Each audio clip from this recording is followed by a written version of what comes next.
رات کو جلدی سونے کی وجہ سے صبح اس کی آنکھ جلدی کھل گئی تھی۔ وہ صوفے پر بیٹھی پڑھائی میں مصروف تھی۔ گاہے بگاہے اس کی نظریں کبیر دادا کی طرف بھی اٹھ جاتی۔ اسے کسمسا کر اٹھتے دیکھا وہ تیر کی طرح اس کی طرف بڑھی۔ لیموں نچوڑے پانی کا گلاس اس نے میز پر تیار رکھا ہوا تھا۔ یہ لے۔ گلاس پکڑاتے ہوئے وہ اس کے قریب بھی بیٹھ گئی۔ کبیر دادا نے خاموشی سے گلاس کو منہ لگا لیا۔ ناشتہ لے آؤں یا اپنے وقت پر ناشتہ کریں گے؟ خالی گلاس اس کی جانب بڑھاتے ہوئے وہ مستفسر ہوا۔ جاگ تو گیا ہوں، کیا کروں گا؟ وہ معصومیت سے بولی، مجھ سے باتیں اتنا فالتو دماغ میرے پاس ہے نہیں جو تمہارے بے مزہ اور بے مطلب باتیں سنتا رہوں۔ کبیر دادا نے منہ بنایا۔ اچھا میں نہیں کرتی باتیں، آپ کی سنوں گی۔ یہ کہتے ہوئے وہ اس کی گود میں سر رکھ کر لیٹ گئی۔ یہ کیا بےہودگی ہے؟ یہ کہتے ہوئے کبیر دادا نے اسے کندھوں سے پکڑ کر بیڈ پر پھینک دیا۔ تناوش نے اس کی کمر کے گرد بازو لپیٹنے کی کوشش کی مگر کبیر دادا نے اس کی کوشش ناکام بنا دی تھی۔ اچھا دور دور بیٹھ کر باتیں کر لیں گے۔ وہ برا منائے بغیر اس نے اٹھنے کی کوشش کرتے ہوئے کبیر دادا کا بازو پکڑ لیا۔ بتایا تھا نا مجھے ایسی باتوں سے چڑ ہے، کوفت ہوتی ہے تمہاری حرکتیں دیکھ کر۔ اس کی گرفت سے بازو چھڑوا کر وہ غسل خانے کی طرف بڑھ گیا اور تناوش کے ہونٹوں پر مسکراہٹ بکھیرتے ہوئے باورچی خانے کی طرف بڑھ گئی۔ اس کے پہننے کے کپڑے وہ پہلے سے الماری سے باہر لٹکا چکی تھی۔ اس کے ناشتہ تیار کرنے تک وہ سوٹ پہن کر نکل آیا تھا۔ ٹائی حسب عادت اس نے مفلر کی طرح گلے میں ڈالی ہوئی تھی۔ ناشتہ کرنے کے بعد ہی وہ ٹائی باندھا کرتا تھا۔ آج سویرے تیار ہونے کی وجہ سے اس نے بیٹھنے سے پہلے موبائل فون پر عظیم کو کال کر کے آدھے گھنٹے تک اپنی آمد کا بتا دیا تھا۔ بیٹھتے ساتھ اس نے میز پر سجے ناشتے کو دیکھ کر حیرانگی بھرے لہجے میں پوچھا، یہ پراٹھا اور انڈا فرائی کس لیے؟ یہ میرا ناشتہ ہے، اس سے مطلع کرتے ہوئے وہ انڈا چھیلنے لگی۔ صبح سویرے اٹھ جاتی ہوں تو اسی وقت کر لیا کرو۔ امی جان کہتی ہیں بیوی کو شوہر سے پہلے ناشتہ وغیرہ نہیں کرنا چاہیے، ان کے ساتھ یا بعد میں کرنا چاہیے۔ وہ طنزیہ لہجے میں بولا۔ ہنسی آتی ہے یہ فرسودہ باتیں سن کر، تو ہنس لے۔ صاف انڈا پلیٹ میں رکھ کر اس نے دوسرا انڈا اٹھا لیا۔ امی جان نے یہ کبھی نہیں بتایا کہ شوہر کو روکنا ٹوکنا نہیں چاہیے۔ تناوش کے ہونٹوں پر شرارتی ہنسی نمودار ہوئی۔ بتایا تو ہے مگر ہر بات پر عمل تو نہیں کیا جا سکتا نا۔ جس دن تمہیں ایک تھپڑ بھی لگ گیا یہ شوہی شرارت بھول جائے گی۔ خیال رکھنا نازک سی ہو، کہیں آپ کے تھپڑ سے جان ہی نہ نکل جائے۔ جوس کا گلاس بھرتے ہوئے شوہی سے بولے، اچھا ہے جلدی جان چھوٹ جائے گی۔ کتنا شوق ہے نا جان چھڑوانے کا۔ اس کے بازو سے لگ گئی۔ ناشتہ کر لو ٹھنڈا ہو جائے گا۔ اس کے چاہت جتانے پر کبیر دادا نے حسب عادت ناک منہ چڑھائی۔ وہ اٹھ لاتی ہوئی بولی، اگر پہلا نوالا آپ کھلا لیں تو کر لیتی ہوں ورنہ ناشتہ نہیں کروں گی۔ بار میں جاؤ۔ جب آپ غصہ کرتے ہیں تو جی کرتا ہے وہ فقرہ پورا کیے بغیر ہنس پڑی کیا؟ کبیر دادا نے اس کی طرف غسیلی نظروں سے گھورا۔ چوڑی اگر بتا دیا تو آپ کچھ اور پیارے لگنے لگیں گے، شرارتی لہجے میں کہتے ہوئے اس نے وضاحت کی، میرا مطلب ہے مزید غصہ کر کے۔ کبیر دادا نے گہرا سانس لیتے ہوئے کہا، جانتی ہو تم میری ضد اور نا کی وجہ سے یہاں نظر آئی ہو۔ کچھ لوگوں کا اصرار تھا کہ ایک چھوکری کو میں اتنی اہمیت نہ دوں اور میں اپنی بات پر اڑ گیا۔ اصرار کرنے والے کافی بڑے لوگ ہیں، ان میں سے ایک کل تمہیں تحفہ دے کر بھی گیا ہے۔ اگر وہ تمام لوگ مجھے مجبور کرنے کی کوشش نہ کرتے یقین مانو تم کل کی گرد جا چکی ہوتی۔ اچھا میں یوں ہی انہیں اپنا دشمن سمجھے بیٹھی ہوں۔ تناوش نے پرخیال انداز میں سر ہلایا۔ جن کی وجہ سے میں یہاں ہوں وہ دشمن تو نہ ہوئے نا؟ تمہاری تو کوئی کل ہی سیدھی نہیں۔ ٹشو سے ہاتھ صاف کر کے وہ ٹائی باندھنے لگا۔ وہ اس طرح سے بولی، ایک منٹ ٹائی میں خود باندھوں گی، کل تو کہہ رہی تھی تمہیں ٹائی باندھنے کا طریقہ نہیں آتا۔ گزشتہ رات آپ کے آنے سے پہلے ہی سیکھتی رہی۔ اب آگے اعتماد سے کہہ کر اس کی ٹائی باندھنے لگی۔ پہلی مرتبہ اس نے الٹی گرہ لگا دی۔ دوبارہ کھول کر اس نے سیدھا کرنے کی کوشش کی مگر پھر الٹا کر دیا۔ اس نے طنزیہ لہجے میں پوچھا، گھنٹہ ایک لگ جائے گا، صبر کریے نا۔ اس نے روحانسے لہجے میں اسے ڈانٹا۔ یہ ایسے باندھتے ہیں۔ وہ تنگ آ کر اسے سمجھانے لگا۔ اب نہیں بھولے گا۔ کبیر دادا کی ہدایت پر عمل کرتے ہوئے اس نے گیرا لگا کر بچوں کے سے انداز میں خوشی کا اظہار کیا تھا، اب ناشتہ کر لو۔ وہ جانے کے ارادے سے کھڑا ہو گیا۔ وہ مسکرائی، بتا دیا ایسے نہیں کروں گی۔ اس کے ساتھ کھڑے ہو کر منہ ہی منہ میں کچھ بڑبڑانے لگی۔ کبیر دادا اس کی عادت سے واقف تھا، خاموشی سے کھڑا اسے گھورتا رہا۔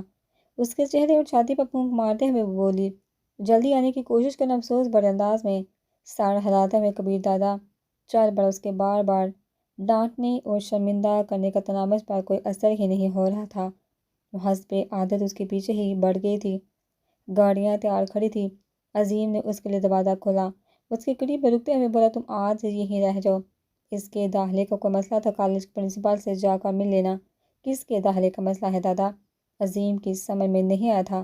کبیر دادا نے گہرا سانس لے کر پھر پیچھے مڑ کر دیکھا۔ تناوش دروازے پر کھڑی اسی کی جانب متوجہ تھی۔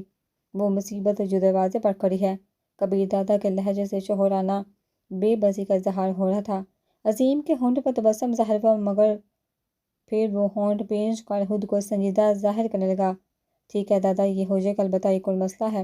وہ کیا؟ گاڑی میں بیٹھے ہوئے وہ شیشہ کھول کر عظیم کی طرف سوالیہ نظر سے دیکھنے لگا۔ تنویر پلازہ اور عباسیہ مارکیٹ کے دکانداروں کو مقامی تھانے دار تنگ کر رہا ہے۔ نیا تھانے دار ہے؟ وہی پرانے والا ہے راؤ اجمل رحیم، اس کا حصہ بھی باقاعدگی سے دیا جا رہا ہے؟ کبیر دادا نے پوچھا۔ ذرا اس کا بائیو ڈاٹا دہراؤ۔ اور عظیم اس کے بارے تفصیل بتانے لگا۔ عظیم کی بات ختم ہوتے ہی اس نے اس بات میں حصہ لیا، ٹھیک ہے میں اسے دیکھ لیتا ہوں۔ یہ کہتے ہوئے اس کی نظر تناوش کی جانب اٹھ گئی۔ وہ دروازے سے ٹیک لگائی کسی تصویر کی طرح کھڑی تھی۔ اس کا معصومیت بڑا انداز دیکھ کر ایک لمحے کے لیے کبیر دادا کو جی چاہا کہ جا کر اسے اپنے ہاتھ سے ناشتہ کروا دے۔ نہ جانے اسے کیوں یقین تھا کہ وہ ناشتہ نہیں کرے گی، مگر پھر وہ سر جھٹک کر رہ گیا۔ اسے خاموش پا کر ڈرائیور نے پوچھا، چلیے دادا؟ ہاں چلو۔ چونکتے ہوئے اس نے تناوش سے نظریں ہٹائی۔ گاڑی کے آگے بڑھتے ہی وہ ایک مرتبہ پھر مڑ کے دیکھنے لگا۔ گیٹ سے نکلتے اس سے رہا نہیں گیا تھا۔ موبائل فون نکال کر وہ اس کا نمبر ملانے لگا۔ تیسری چوتھی گھنٹی پر اس نے کال وصول کی۔ یقیناً موبائل کمرے میں تھا اور باہر سے با کٹ گئی تھی۔ جی اس کی خوشی سے بھرپور آواز نے کبیر دادا کے کانوں میں رس گھولا۔ اس نے بہانہ نہ گڑھا۔ کل جو سوٹ پہنا تھا اس کی جیب میں ایک وزٹنگ کارڈ پڑا تھا، اس میں تو صرف پرس پڑا تھا جو میں نے ان کپڑوں میں منتقل کر دیا تھا۔ تم ان کپڑوں میں دوبارہ بھی دیکھ لو، ٹھیک ہے؟ اس کی آواز میں شامل مایوسی ظاہر کر رہی تھی کہ وہ کال اس کی توقع کے برعکس نکلی تھی۔ اور ہاں، ناشتہ کر لینا۔ کبیر دادا نے یوں ظاہر کیا جیسے رابطہ منقطع کرتے ہوئے اس کے ذہن میں کوئی بات آ گئی ہو۔ وہ خوشی سے چہکی اس شرط پر کہ کل آپ پہلا نوال اپنے ہاتھوں سے کھلائیں گے۔ ہٹ درمی کی بھی کوئی حد ہوتی ہے، اس نے مصنوعی غصہ ظاہر کرتے ہوئے کہا۔ کبھی تو سنجیدہ ہو جایا کرو۔ ہاں یا نہ میں جواب دی۔ اس کا خوشی سے بھرپور لہجہ ظاہر کر رہا تھا کہ وہ کال کی نوعیت کو جان چکی تھی۔ ٹھیک ہے مس مصیبت کھا لینا۔ اس نے گویا بادل نہا سا حامی بڑی اس کا اب کر لیتی ہوں سن کر کبیر دادا نے رابطہ منقطع کر دیا۔ گاڑی کو گیٹ سے نکلتے اس نے عظیم کو اپنی طرف آتے دیکھا۔ اس کے انداز سے لگ رہا تھا وہ اسے کوئی بات کرنا چاہتا ہے۔ کمرے کی طرف جانے کا ارادہ ملتوی کرتے ہوئے اس کے قریب آنے کا انتظار کرنے لگی۔ بیگم صاحبہ، اس نے کچھ کہنے کے لیے منہ کھولا ہی تھا کہ اس کے کانوں میں گھنٹی کی آواز گونجی۔ نہ جانے کیوں اسے لگا کہ کبیر دادا کی کال ہے۔ 1 منٹ بھائی، قطع کلامی کرتے ہوئے وہ کمرے کی جانب آگئی۔ اس کے اندازے کے مطابق کبیر دادا ہی تھا۔ بات کے اختتام پر وہ خوشی سے جھوم اٹھی تھی۔ بغیر کسی شک و شبے کے اسے معلوم ہو گیا تھا کہ کبیر دادا کی کال کا مقصد کیا تھا۔ رابطہ منقطع ہوتے ہی وہ ڈرائنگ روم کی طرف بڑھ گئی۔ عظیم کا بیگم صاحبہ کہنا اسے بہت اچھا لگا تھا۔ جی بھائی، آپ کچھ کہہ رہے تھے؟ عظیم ڈرائنگ روم میں اس کا منتظر تھا۔ بیگم، جی بیگم صاحبہ، کبیر دادا آپ داخلے کے بارے کچھ بتا رہے تھے۔ بیٹھو۔ نشست سے سنبھالتے اس نے عظیم کو بیٹھنے کا اشارہ کیا۔ شکریہ۔ اس کے سامنے بیٹھے ہوئے عظیم نے نوٹ بک نکالی۔ اس نے اپنا رول نمبر، کلاس، کالج کا پتہ وغیرہ بتا کر اپنا مطمع نظر بتانے لگی۔ ٹھیک ہے بیگم صاحبہ، آپ اپنا موبائل فون نمبر بھی نوٹ کرا دیں، اگر کوئی معلومات لینا ہوئی تو میں کال کر کے پوچھ لوں گا۔ اس بات میں سر ہلاتے ہوئے اس نے اپنا موبائل فون نمبر نوٹ کرایا اور خوابگاہ کی طرف بڑھ گئی تھی۔ کبیر دادا کے کہنے کے جانے کیوں اسے بھوک محسوس ہونے لگی تھی۔ ورنہ تو اس نے ناشتہ نہ کرنے کا تہیہ کیا ہوا تھا۔ تھانے کے سامنے گاڑیاں رکتے کبیر دادا اندر کی جانب بڑھ گیا۔ محافظوں کو اس نے وہیں ٹھہرنے کا اشارہ کر دیا تھا۔ اسے ایس ایچ او کے دفتر کی جانب بڑھتے دیکھ کر ایک سپاہی نے آواز دے کر روکنے کی کوشش کی، مگر وہ سنی انسنی کرتا ہوا دفتر میں گھس گیا۔ راؤ اجمل رحیم اسے اچھی طرح سے جانتا تھا۔ اسے دیکھتے وہ بے احتیاط اپنی جگہ پر کھڑا ہو گیا۔ کبیر دادا آج کیسے بھول پڑے؟ اس نے لہجے میں خوشگواری سمونے کی کوشش کی جو بالکل ناکام ہوئی تھی۔ اسی وقت ایک سپاہی فرض شناسی کا مظاہرہ کرتے ہوئے اندر داخل ہوا۔ سر یہ 2 چائے لیو۔ ایس ایچ او نے اس کی بات مکمل نہیں ہونے دی تھی۔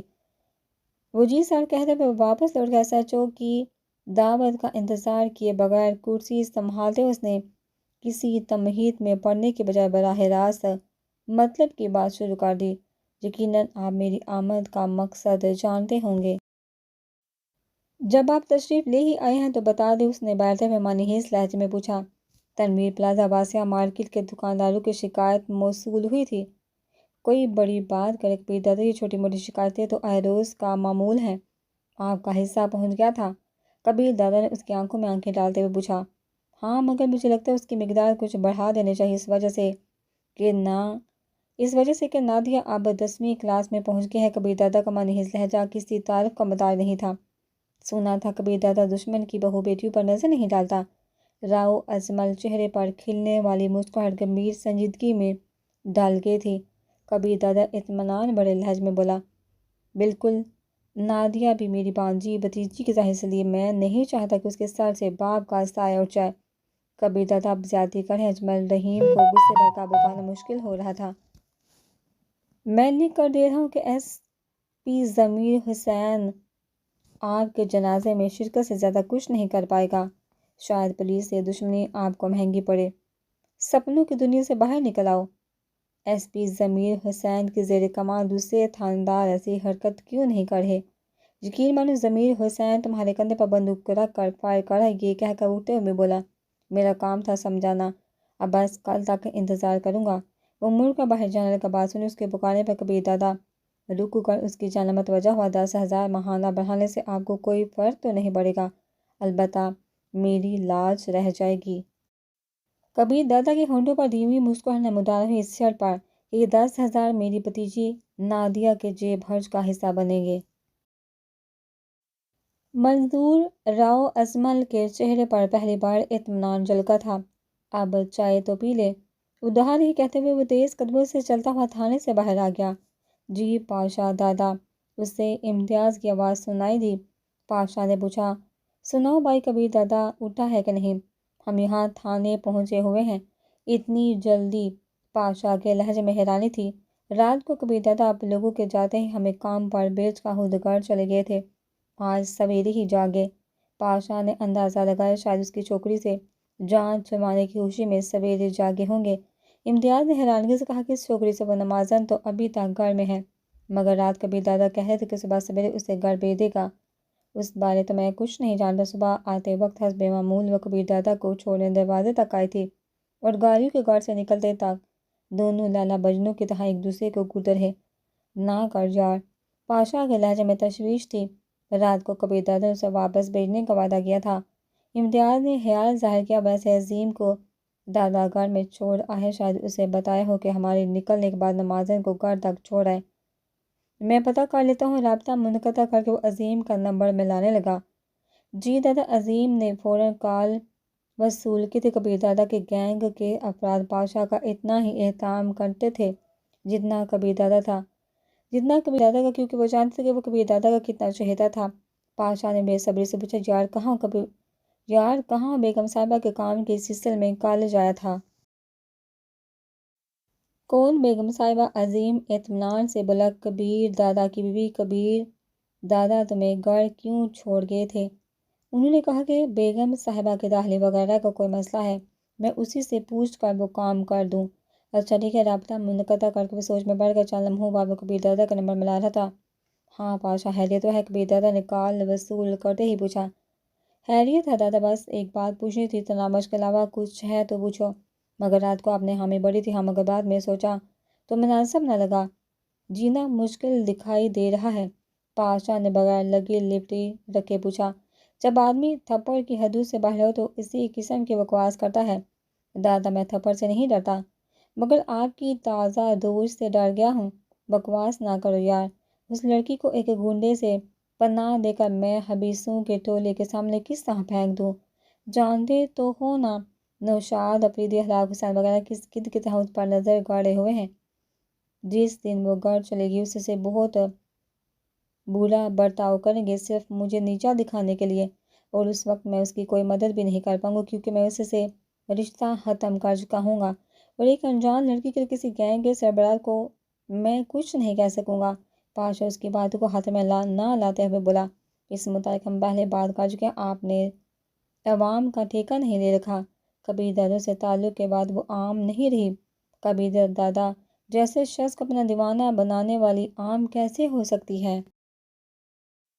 کبیر دادا زد ہوتے ہوئے بولا، یار ایسی کوئی بات نہیں، تم بس بات کا بتنگڑ بنا رہی ہو۔ میں شام کو کوٹھی پر آ رہا ہوں، دیکھو تو ہے کیسی۔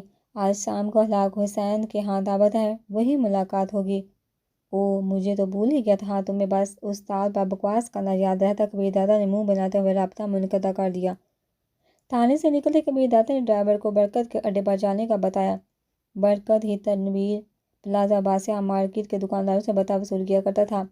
راستے ہی میں اسے پاشا کی کال وصول ہوئی، اسی سے بات ختم کرنے تک وہ برکت کے اڈے پر پہنچ چکے تھے۔ کبیر دادا کی گاڑی دیکھتے وہ بھاگتا ہوا قریب پہنچا تھا۔ مسجد کا دروازہ کھول کر اس نے کبیر دادا کو باہر آنے کی دعوت دی۔ کیا چل رہا ہے؟ کبیر دادا نے گاڑی سے نکلنے کی ضرورت نہیں سمجھی تھی، چھوٹا سا مسئلہ چل رہا تھا، اس بارے عظیم کو بتا دیا تھا۔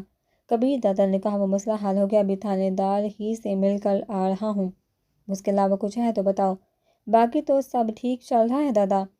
تھانے دار راؤ اجمل کے ماہانہ خرچے میں 10,000 کا اضافہ کر دو، اس کے بعد اگر اس کے تھانے کا کوئی سپاہی گڑبڑ کی کوشش کرے تو پھر کوئی دوسرا علاج ڈھونڈیں گے۔ جی دادا، برکت نے اسباب میں سر ہلا دیا۔ دفتر چلو، ڈرائیور کو مخاطب کرتے ہوئے اس نے بات ختم کرنے کا اشارہ کر دیا۔ برکت کار کے دروازے سے پیچھے ہٹا اور ڈرائیور نے کار آگے بڑھا دی۔ اس کا رخ کمپنی آفس کی طرف تھا۔ کنسٹرکشن کمپنی اس کا کالا دھندا چھپانے کی آڑ تھی۔ وہ ہفتے 10 دنوں بعد یہ چند منٹوں کے لیے دفتر کا چکر لگاتا تھا، ورنہ کمپنی کا سارا کام مینیجنگ ڈائریکٹر کے ذمہ تھا۔ آفس میں بیٹھ کر اس کے چائے پینے کے دوران ایم ڈی سے چند منٹ کی گپ شپ کی، کام کے بارے میں سرسری پوچھا، دفتر سے باہر نکل آیا۔ ایم ڈی کبیر دادا کی اصل شخصیت سے اچھی طرح سے واقف تھا، اس وجہ سے اسے کبھی ہیرا پھیری کرنے کی جرات نہیں ہوئی تھی۔ یوں بھی کبیر دادا کے لیے کنسٹرکشن کمپنی کی کوئی اہمیت نہیں تھی۔ کار میں بیٹھتے اس نے ڈرائیور کو ہوٹل جانے کا کہا۔ ہوٹل کے دہان میں بہت بڑا جوا اڈا تھا جو کبیر دادا ہی کی سرپرستی میں چل رہا تھا۔ ہوٹل کی پارکنگ میں کار روکتے ہوئے ڈرائیور نے جھجکتے ہوئے پوچھا، دادا اگر چند منٹ یہاں گزارنے ہیں تو میں سامنے شاپنگ پلازے سے تھوڑی خریداری کر لوں۔ شاپنگ پلازہ ہوٹل سے مخالف جانب بنا تھا، درمیان میں صرف سڑک گزرتی تھی۔ چلے جاؤ، مختصر کہتے ہوئے وہ کار سے اتر کر ہوٹل کی اندرونی عمارت کی طرف بڑھ گیا۔ چاروں محافظ اس کے پیچھے چل رہے تھے۔ ہوٹل کے حال میں روش نہ ہونے کے برابر تھا، البتہ سیڑھیوں سے اترتے ہوئے وہ نیچے پہنچے۔ دروازے پر کھڑے محافظ نے اسے دیکھتے ہی مؤدبانہ لہجے میں سلام کرتے ہوئے دروازہ کھول دیا۔ تہخانے میں کافی رش تھا۔ مختلف میزوں پر جواری ہاتھوں میں تاش کے پتے تھامے اپنی قسمت آزمائی کر رہے تھے، کچھ جوا مشینوں پر مقدر میں لکھا پیسہ ڈھونڈ رہے تھے۔ کبیر دادا دائیں بائیں سرسری نظر دوڑاتا ہوا ایک کونے میں بنے ہوئے کالے شیشے کے کیبن کی طرف بڑھ گیا۔ اس کے چاروں محافظ جوا حال ہی میں خالی کرسیوں پر بیٹھ گئے تھے۔ بیرل نے فوراً ان کے سامنے شراب کی بوتل اور گلاس لا کر رکھ دیے تھے۔ شیشے کے کیبن کے سامنے بھی ایک ہتھیار بردار کھڑا تھا۔ کبیر دادا کو دیکھتے اس نے سلام کرتے ہوئے دروازہ کھول دیا۔ دروازہ کھولنے کی آواز پر گھومنے والی کرسی پر بیٹھے بدے نقوش والا شخص دروازے کی طرف متوجہ ہوا۔ کبیر دادا کو دیکھتے وہ ہڑبڑا کر کھڑا ہوا، اس کے ساتھ اپنی کرسی چھوڑ کر ایک طرف ہوتے ہوئے بولا، سلام دادا۔ سر کی ہلکی سی جنبش سے اس کا سلام کا جواب دیتے ہوئے کبیر دادا گھومنے والی کرسی پر بیٹھ گیا۔ بیٹھو ارشد، اس سے بیٹھنے کا اشارہ کر کے کبیر دادا دیوار میں لگی بڑی سکرینوں کی طرف متوجہ ہو گئے، جہاں مختلف میزوں اور جوا مشینوں کا منظر نظر آ رہا تھا۔ کیسا چل ہے؟ لمحہ بھر کی خاموشی کے بعد وہ مستفسر ہوا۔ بہت اچھا دادا۔ بوتل سے شراب کا گلاس بھر کر کبیر دادا کے سامنے رکھتے ہوئے ارشد نے مؤدبانہ لہجے میں جواب دیا۔ کبیر دادا نے گلاس سے گھونٹ لیتے ہوئے پوچھا، کوئی مسئلہ؟ کوئی نہیں، اس نے نفی میں سر ہلا دیا۔ پولیس کی طرف سے تو کوئی پریشانی نہیں ہو رہی؟ نہیں دادا، ارشد کا جواب ایک بار پھر نفی میں تھا۔ گلاس میں بچی بقیہ شراب ایک سانس میں حلق میں انڈیلتے ہوئے وہ کھڑا ہو گیا۔ کھانے کا وقت ہے، ارشد نے کھڑے ہوتے ہوئے پوچھا۔ شکریہ، کبیر دادا نے دروازے کی طرف قدم بڑھا دیے۔ ارشد نے بھاگ کر دروازہ کھولا، اس کے باہر نکلتے اس کے پیچھے چلنے لگا۔ چاروں محافظ بھی اسے دیکھتے کھڑے ہو گئے تھے۔ تہخانے کے دروازے تک ارشد اس کے ساتھ گیا تھا۔ پارکنگ میں جاتے اس کی نظر سڑک پار کرتے ڈرائیور پر پڑی۔ اس نے ہاتھ میں شاپر پکڑا ہوا تھا۔ ایک دم اس کے ذہن میں شام کی دعوت کا خیال آیا۔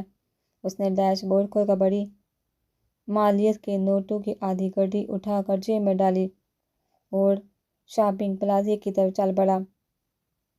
محافظوں کو اس نے وہیں ٹھہرنے کا اشارہ کر دیا تھا۔ سڑک عبور کر کے وہ ایک دکان میں داخل، جس کے سامنے عورتوں کے مجسموں پر فیشنیبل سوٹ چڑھا کر شو پیس کے طور پر کھڑے کیے گئے تھے۔ دکان میں داخل ہوتے ہی اسے خیال آیا کہ تناوش کا نام وغیرہ تو اسے معلوم ہی نہ تھا، اور جس قسم کی وہ لڑکی تھی یقیناً اس نے کبھی ریڈی میڈ کپڑے خریدے بھی نہیں ہوں گے۔